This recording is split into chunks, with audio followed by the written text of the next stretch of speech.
BECIL mission school Godda के कक्षा 8 के सभी विद्यार्थी, हम हिंदी के पाठ 13 को पढ़ने जा रहे हैं, जिसका शीर्षक है पानी की खुशहाली। पानी हमें प्रकृति द्वारा फ्री में मिलता है, उसे हम जल स्रोतों से प्राप्त करते हैं, लेकिन हमें ये पढ़ने के लिए इसलिए दिया गया है क्योंकि हम पानी का दुरुपयोग करते हैं, पानी को बर्बाद बहुत करते हैं। तो इसमें एक कहानी है, एक नाटक के रूप में आपके सामने प्रस्तुत किया है। प्रस्तुत जो नाटक है वो एक अंकी है। नाटक भी 4 अंक का, 8 अंक का, 5 अंक का, 7 अंक का इस तरह होता है, लेकिन ये जो आपके पाठ 13 में दिया गया है ये एक नाटक के रूप में कर रहे हैं।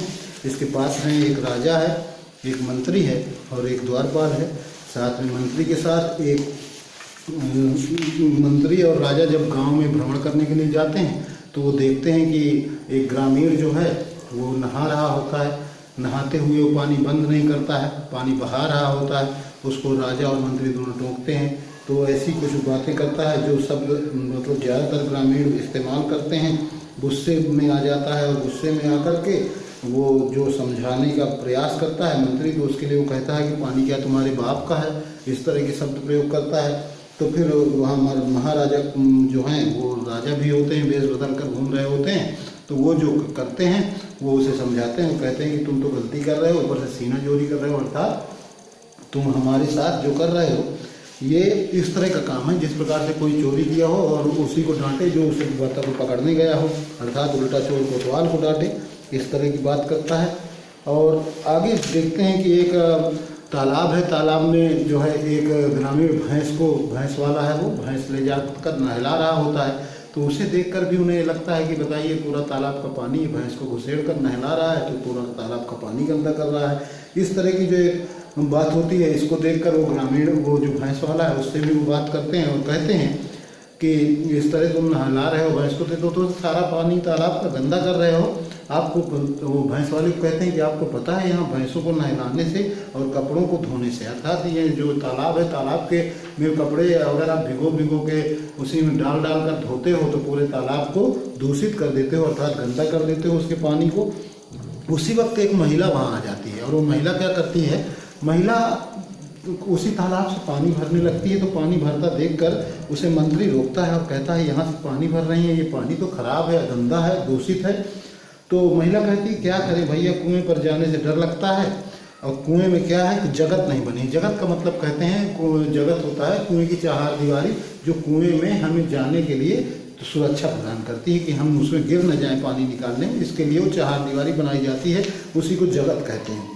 इस तरह वो तलैया से पानी भर लेने की बात करती है कि मैं इसीलिए इस तलैया में चली आई हूँ।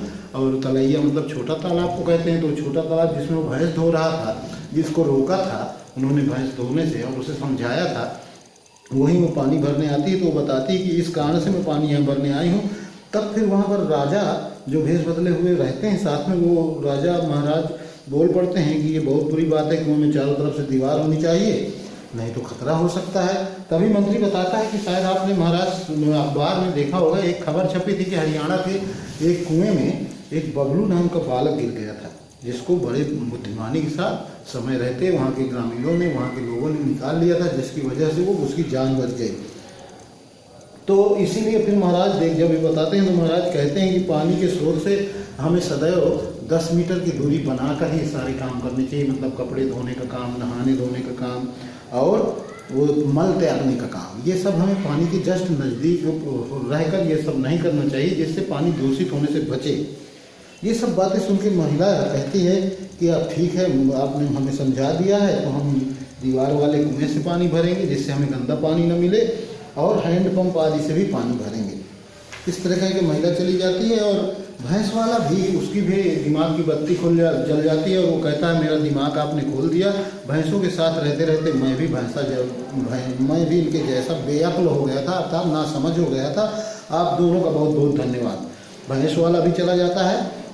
तो मंत्री कहता है महाराज से कि देखिए महाराज, आपने मुझसे पूछा था कि हाल चाल क्या है हमारी प्रजा का, हमारी जनता का, तो देखिए आप कितना दुखी है और कितनी नासमझ है हमारी जनता।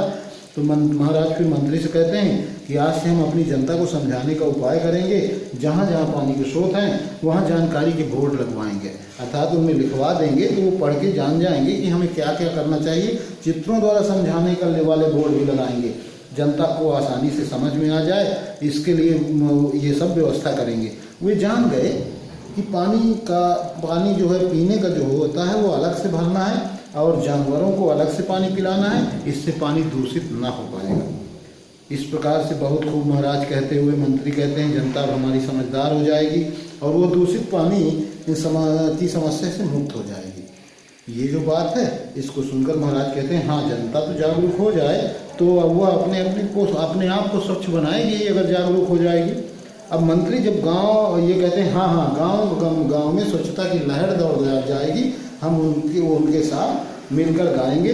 स्वच्छ माहौल बनाना है, सबको अब चेताना है, देश के कोने कोने में अब देश के कोने कोने को अब खुशहाल बनाना है।